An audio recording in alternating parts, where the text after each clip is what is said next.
If you have a troublesome passage that you can't get auto-tune to properly latch onto, or if you need to alter the melody of a passage, using MIDI to control the pitch analysis in auto-tune is really helpful for this. However, it's a pretty time-consuming process to tune vocals this way, so I only recommend using it when you really have to. Regardless, it's a really helpful tuning method when you really need it, and it's saved some recordings for me on several occasions. So first, I need to have MIDI data for the vocal melody drafted out. So here I've drafted the entire vocal melody for this section. Oh, I hear from your thigh. I wanna live in your house.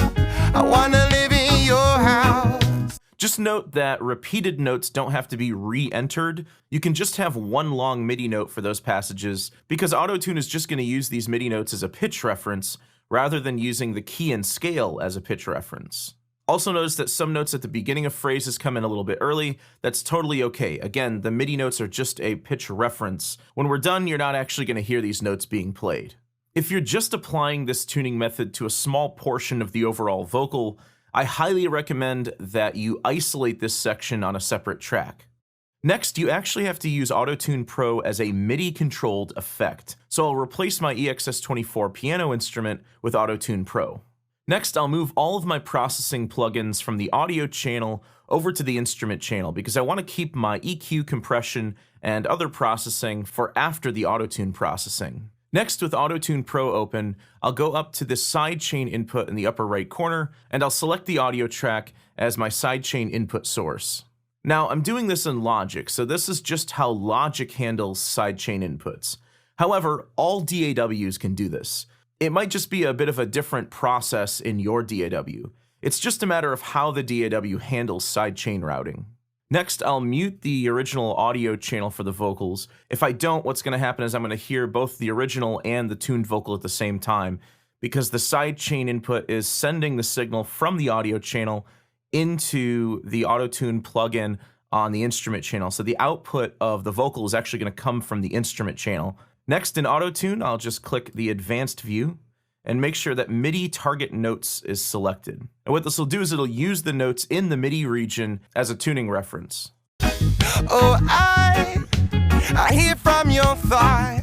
I wanna live in your house. I wanna live in your house. So it sounds quite glitchy. There's a few things we can do to fix that. One, pull up your flex tune, pull up your humanize parameter. We still need to set the input type, so I'll set it to tenor. The key and scale isn't going to matter because we're already referencing the notes from the MIDI region. And then I'm going to turn on my format correction as well. Oh, I hear from your thigh. On that phrase, it sounds like I got my original vocal melody in the MIDI region incorrect. I'll try pulling this note down a half step. I hear from your thigh. Yeah, that sounds a lot more natural. You can also use this in conjunction with the technique I demonstrated in the previous video, where you can go through and use automation to adjust the retune speed over time to get a more natural result. Oh, I hear from your thigh. I wanna live in your house.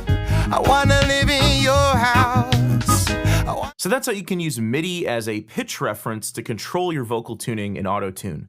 Again, this is in no way an optimal way to tune vocals. It's just an extra tool that you can pull out when you have to, when you have a particularly troublesome vocal, or if you need to alter the vocal melody.